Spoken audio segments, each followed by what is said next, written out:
Good evening. Hope you're all doing well. Today we are starting a new Masech, the Maseches Nazir, and of course we're starting on Daf Beis Amud Aleph.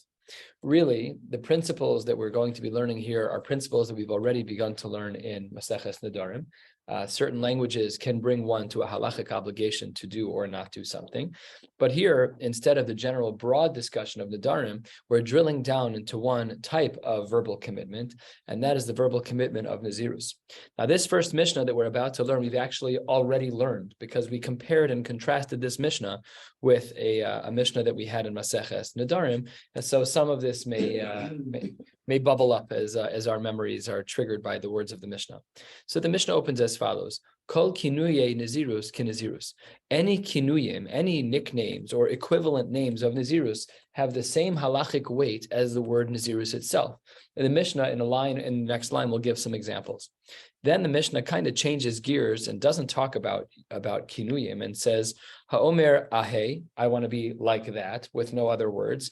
Harei zen nazir. Of course, we have to see what we're talking about. Just saying the word, I would like to be like that. We have to see, what is he pointing to? Is there something around him? The Mishnah also adds, now going back to what the kinuyim are. So it's choppy, right? We started with kinuyim. We went to yados. Yados is something that we learned about.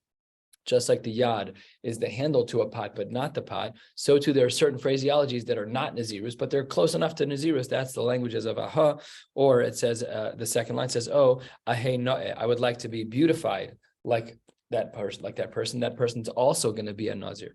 What are some of the examples of kinuyim? Instead of saying nazir, if you say nazik, naziach, paziach, all of these words are close enough. These words are considered kinuyim, and therefore harei zen nazir. What if a person says hareini kazeh, I'd like to be like this, hareini misalsel, and we'll see what all these languages are. Misalsel is a language of playing with one's hair. Hareini mechalkel, harei alayla shaleach pera. We're going to go through all of these in the Gemara, not today, but down the road. In all of these cases, harei zen nazir. And the Mishnah concludes with a machlokes in the Tanoim. Harei alay tziporim. If a person says that these birds are hereby upon me, the Mishnah concludes, Rav Meir omer nazir, v'chachamim omrim eino nazir. The question is that binding? The language of harei alay we know is a very strong language of commitment, but when our only reference is tziporim of birds, is that considered enough to trigger nazirus? That's a machlokes, Rav Meir and the chachamim. So the Gemara opens first and foremost with a question that's really important, which is, what is Maseches Nazirus doing here? Remember that we're in the midst of Seder Nashim, right? So we know that in regards to Maseches Nedarim, that we have the hafara of an isha. That makes perfect sense. Why are we talking about Nazir now? Granted, Nazirus does follow similar halachic principles as Maseches Nedarim, but so what? There's a lot of overlap in Shas. There's no reason why Nazir should be here. So the Gemara opens and says, Michti, let's see. Tana, b'seder nashim koi. Really, up until now, we've been learning Seder Nashim. We learned Yavamos, and we learned Ksubos, and we learned Nedarim, all of that. So far, so good. Why over here do we talk about Nazir in Maseches and in Seder Nashim? My time, Tani Nazir. So it says the Gemara, the reason why we learn Nazir over here is based on a pasuk. Tana, the author of our Mishnah, meaning those who were Misader Shas, the Shisha Sidrei Mishnah, those who put Maseches Nazir in Seder Nashim, Akra Koi, were following the following pasuk. The parshios of Sota. In regards to Sota, mi garam la le'avera. What was it that caused a woman to go astray, to even put herself in a scenario where she was bestira, she was alone with another man, such that her husband had to try and bring her to the Beis HaMikdash for the Mei Sota? Says the Gemara, what caused that was yayin. And yayin, says the Gemara, is the gorem, and therefore we know that anyone who sees a woman who is an isha sota bekil kula in her destruction, so then yazir atzmo mina yayin. If you witness that, then you should take a nazirus yayin.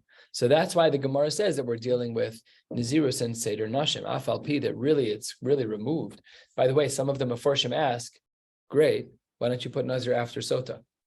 Because if sota is the reason why we are taking restrictions on wine, then reverse the Masechta. So different answers are given. One of the famous ones, know how to get out of a problem before you know how to get into it. That's why Gittin is taught before Kiddushin. A whole bunch of svaros. Fine. So says the Gemara, great. We answered question number 1. Here's question number 2. And we're almost halfway down on the page, Beis Amud Aleph. It's very odd when you look at the Mishnah, Pasach bekinuyin. We'll look at the first line of the Mishnah, Kol kinuye Nazirus kinazirus. And then the Gemara interjects, umefarish yados, and interjects with, aha, I'd like to be like this person, or ahe. So why are you doing that? Just be organized, be masudar. So the Gemara responds, Amar Rava v'itema kedi. Rava says, or others say that it was a person named Kedi, or Kedi means nameless, right? We've seen this many times in Shas already. We don't really know what Kedi means. The Gemara says, here's Pshat in our Mishnah. Really, Chasurei Mechzer Avahachik Tani.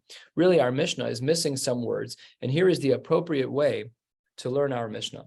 Kol kinuye nazirus kenazirus. That line, the first line of our Mishnah, stays in place. Then we add in the following. V'yados nazirus kenazirus. That's what was missing. And then the eluhein yados. So we learn topic 1. We're introduced to topic 1. Then we're introduced to topic 2. Then we explain topic 2, and then we explain topic 1. So 1, 2, 2, 1. So it says the Gemara, V'eluhein yados omer ahei hareza Nazir. So it says the Gemara, why would you do that? If you're going to introduce topic number 1, which is kinuyim, and then you're going to introduce topic number 2, which is yados, lifrosh kinuye beresha. Why are you explaining yados first? If you introduce kinuyim first, followed by yados, then go in order. Just be, we were talking about broyer, just be masudar, be a seder d'giyid. If you started with 1 and then 2, then explain 1 and then 2. Why did you introduce 1 and 2 and then explain 2 before 1? Why are you explaining yados before you're going to explain kinuyim? So it says the Gemara, Tana mehahu de salik hahu mefarish beresha. Because we see throughout Shas, throughout Mishnayos and Shas, that we do this format of 1, 2, 2, 1. I'm going to introduce topic number 1, which is kinuyim, and I'm going to introduce topic number 2, which is yados. While we're talking about yados, let me explain yados, and then we'll come back to kinuyim. And the Gemara gives a number of cases of precedence throughout Shas where this is true. 2/3 of the way down, keditnan. The Mishnah writes in the Gemara, famous Gemara in Shabbos, oh, so we know this Mishnah. We're supposed to say it on Friday nights if you're Ashkenaz. So the Gemara says, look at the order of the question. Topic 1 is what do you light with? Topic 2 is what don't you light with? And then the Gemara, the Mishnah there in Maseches Shabbos explains what you don't light with first. 1, 2, 2, 1. Same exact format. Umefaresh ein madlikin beresha. So we see precedents where we introduce 2 topics that the most recent of those 2 topics introduced is explained first. And similarly in Maseches Shabbos, b'meh tomnin uv'meh ein tomnin. What can we use for hatamana? What's mutter? What's not? And what does the Gemara do? 1, 2, 2, 1. Umefaresh ein tomnin beresha. There too, that's our second case of precedents. And here's the third. B'meh isha yotza v'meh eino yotza. We know, of course, that if a woman is wearing a tachshit, she's wearing jewelry, a man too, then that's not called carrying. So what is a woman allowed to wear? What types of decor, what types of jewelry is considered to be a tachshit, and what types of jewelry are not considered to be a tachshit? So what do we see over there? There too, mefarish lo seitze isha beresha. The case of lo seitze, the isser, which was mentioned second, is explained first. So we see precedents throughout Shas of 1, 2, 2, 1. If I introduce 2 topics to you, 1 and 2, I'm going to explain number 2 before number 1. Good, clean answer. What about the order that if you ask a question first, you answer? That's a Mishnah in Pirkei Avos. Right. That's a good question. I mean, I can only give a garbage answer, a balabatish answer. Question. It's not a question, but it's like in the flow of our. No one, the Mishnah is not. I mean, I guess Bameh is a rhetorical question, but Meh is not. Person 1 asking person 2. Oh. That's your answer. Yeah. Oh, very And good. It's a rhetorical question. Meaning it's. I ask you 2 questions. That's interesting. That's interesting. That's a good answer. Do you hear his answer? The Gemara is not really asking a question. It's just that's a good point. I wasn't even thinking like that. I was just thinking that. Yeah, I was just thinking that. No, it could be. I was thinking not that way. I was thinking that his question was totally valid, but that. What we're saying is that there's value in explaining the second thing first. There's a reason to do that. It's not stop. Okay. So this is good. We have some precedents of the format of 1, 2, 2, 1. Here's the problem. 7 lines from the bottom. What is an animal allowed to go out with, and what is an animal not allowed to go out with? And in that case, it's not 1, 2, 2, 1. It's 1, 2, 1, 2. Umefarish yotze gamal beresha. Oh, so we broke the precedents. So now we're really unclear. You wanted to tell me that our Mishnah is 1, 2, 2, 1 because that's precedence in Shas. Okay, but not everywhere. We see in the case of Bameh behema Yotza, Me'ena Yotza, that we speak about both, but we then go back to number one and explain that first. We also have another example.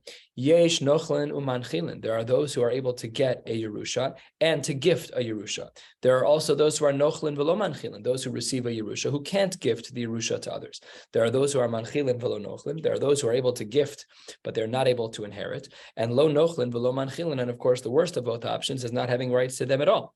And in this list of four things, which we're not going to dig into right now, says the Gemara, Mefarish Elu Nochlin Umanchilin Bereisha.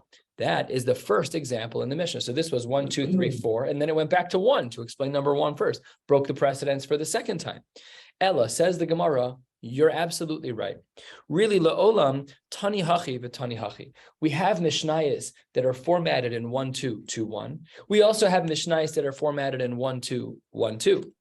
Ella hasam, in all of the cases that we mentioned where we see 1, 2, 2, 1, that's hasam the isur de nafshehu. That's when it's talking about an isur. We want to make sure that isur is front and center, and therefore mafarish isur de nafsheh bereisha. The reason why in those three cases, the case of bameh madlikin, the case of bameh tomnin, the case of bama isha yotza, all of those three cases had to do with a personal isur that she would have been subject to, that someone would have been subject to. Therefore, 1, 2. But because we're talking about isurim 2, 1, we're going to focus on the isur first. But gabe behema, when it comes to the case of behema, the isura, where we're talking about the isura id behema hudasi, the isur is only through the animal. We have shvisa as behema on Shabbos, but it's not me, mamish, who's doing the isur, right? I'm chayiv. I'm obligated to make sure they don't do malacha. But really, the isur is happening through an animal. They're mafarish hatera bereisha. And lastly, on the top of Daf Beis Amud Aleph, gabe yesh nochla mafarish ikar nachla bereisha. There too, we had a reason to speak about the ikar nachla, the basic din of nachla. So therefore, we did 1, 2, 3, 4, 1 in that case. What we have yet to explain, though, is our Mishnah. We understand that there are some times where the isur comes first, but in our Mishnah is not dealing with isurim. Our Mishnah is saying, here are kinuyim, here are yados. And then our Mishnah speaks about yados before kinuyim. But why? The rationale that you gave in the Gemara for the case of bameh madlikin, for example, that rationale was an isur nafshe. There is no isur nafshe. They're both nazirim here. So why did our Mishnah do 1, 2, 2, 1? To that, the Gemara answers, Elahacha lefrushe kinuye bereisha. Elahacha, but over here says the Gemara asking our question, it should have been lifrosh kinuye bereisha. We should have done 1, 2, 1, 2. Because there's no isur nafshe here that would force my hand to restructure the Mishnah into 1, 2 followed by 2, 1. So therefore, says the Gemara, we should have had our Mishnah be a case of 1, 2, 1, 2. You introduce kinuyim followed by yados, then talk about kinuyim followed by yados in the explanations as well. Ella, says the Gemara, how do we understand our Mishnah? This we also saw in Maseches Nedarim. Elohainu taima, the reason why our Mishnah is the way that it is because yados hol ve'asyan le midrasha chavivin le. This is so beautiful. Because, says the Gemara, because the principle that yados works in halacha, that when I say, I want to be like him, I don't say I want to be a Nazir, I say I want to be like him, that person. And the Gemara says that you're considered a Nazir. That idea is learned out from drashos are chavivin, masha'ein kain, when it comes to the kinuyim, that's not a drasha, that's just an express din in the Gemara. So then the Gemara says, fine, if it's true that yados are you let to have peanut butter? So then why'd you teach kinuyim first? Sort of. Yados first. That's what the Gemara asks here. They lift up the hone, the resha. If you're saying that kinuyim, that yados are so special, they're chaviv. You want a peanut butter sandwich? Start with kinuyim. Start the Mishnah with yados, and all will be fine and good. Says the Gemara. We can't go down Tana ki maschil beikar korban. When the Tana opens our Mishnah, when Rebbe started writing our Mishnah, he wanted to make sure that we knew about the Ikar Korban, about the classical way to bring about the obligation of Korbanos. We know that a Nazir brings 3 Korbanos at the end of their Anolachatas and Ishlamim, at the end of their Nazirus. We'll see throughout this Masechet that there are various forms of Nazirus. There's Stam Nazirus Shloshim Yom, there's Nazir Olam, there's Nazir Shimshon, a whole bunch of things that we're going to learn about. But meanwhile, why did Rebbe first and foremost speak about kinuyim? Because that's the classical way to bring about. That is the classical way to bring about the korbanos of Nazirus, and therefore, says the Gemara, it had to become first. But when it came to explaining them, we went back to yados because yados are chavivin. And that is the end of mini sugya number 2. So far we've learned why Nazirus is in Seder Nashim, because and we also learned about the order. Why does it first explain Kinuyim followed by Yados? And then we explain Yados followed by Kinuyim. Why did we do that? And the Gemara says we needed to start with Kinuyim because that's the ikar way to bring about the Korbanos, but we explain Yados first because the Yados are Chavivim, because they're learned from a drasha. Our Gemara says a quarter of the way down on Beis Mid Beis, Ha'omer Ahei Harei Nazir. If a person says, me too, I'm interested, that person is a Nazir. Says the Gemara, how in the world do you know what he's talking about? Dilma, perhaps Ahei B'tainis Kamar. Maybe he sees a guy on the street who's fasting. He's like, I'd love to be like that guy. All of a sudden, when the words leave your mouth, I want to be like that guy. If there happens to be nobody in front of you, you're a Nazir? Can't be. So Amar Shmuel explains, Kagon, what must be the case whereby simply saying Ahei that you become a Nazir? Amar Shmuel, Kagon Shahaya Nazir over Lefanav. It must be that there's one guy in front of me. He's a Nazir. I see him. I'd be like, would love to be like that guy. That's enough to bring about Nazirus. Even though you never said the word Nazir, all you said was, Ahei, I want to be like that. But in context of what's going on, Shmuel says, there's a guy opposite you who's a Nazir. He's wearing a a sticker on him. I'm a Nazir. Don't give me any wine. Sticker. Yeah, whereas the stickers go on the back. Yeah, The hair is going down. yeah, it's a problem. You could be a new Nazir and not have a lot of hair, but still. Also, Stam Nazir Shloshim Yom, you're not going to have a ponytail. Just saying that you want to be like him, it's not taking anything upon yourself. It's just saying that's what you want. That doesn't mean you're going to do it. You're a Nazir. That's what the Mishnah says. That's a yad for Nazirus. Yados Nazirus can Nazirus. So if you say, I want to be like him, and there's a Nazir in front of you, you are a full-blown Nazir, 100%. Oh, what if you said, I want to be, but I can't? That's different. Okay, but that's not the case. The case here is where a person says, hey, I want to be like that guy. And standing in front of you is a guy that everybody knows is a Nazir. So you're dead in the water.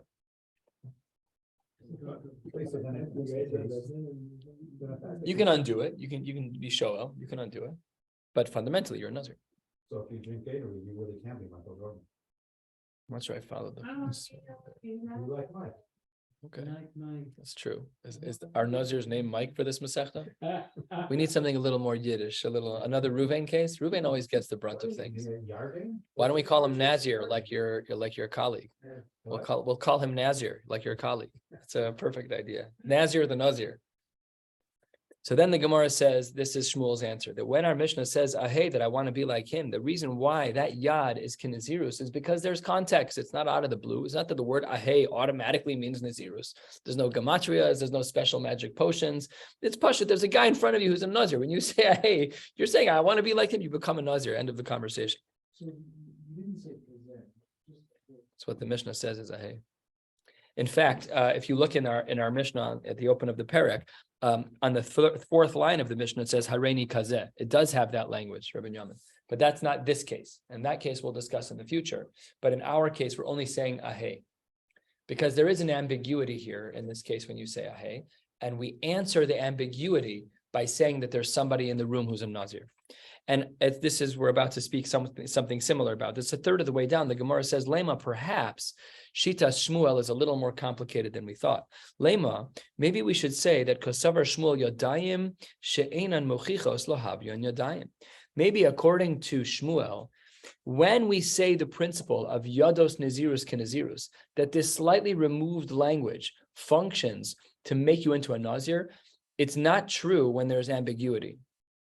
It has to be a slam dunk. So says the Gemara, not necessarily. Amre, what could be the case? Bisman shenazir over lefanav. When the Nazir is standing in front of you and you say, Ahei, leika lisfuke b'mil sachrina. There is no confusion at all. That's for sure. Aval vadai ein hanazir over lefanav.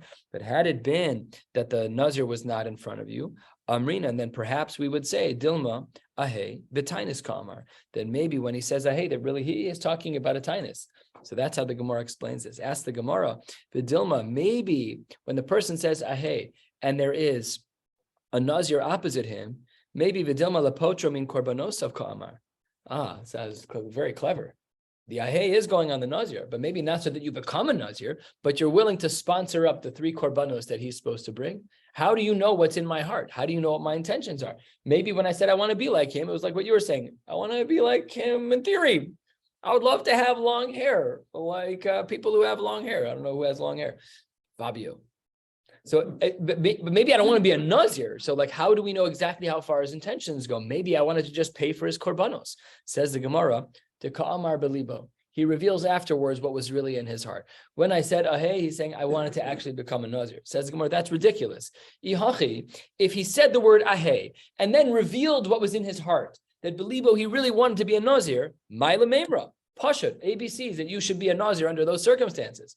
Says the Gemara, Mahu detema, you might have thought that when it comes to bringing upon oneself the status of Nazirus, ba'inan piv v'libo shavin, we need his mouth and his heart to be saying the same exact thing. Kamash malan that we don't, a chiddush, that we're able to still have a scenario where even belibo, if your mouth is not explicitly clear, you just said ahe, your heart is clear, that is enough, even though they're not both explicit.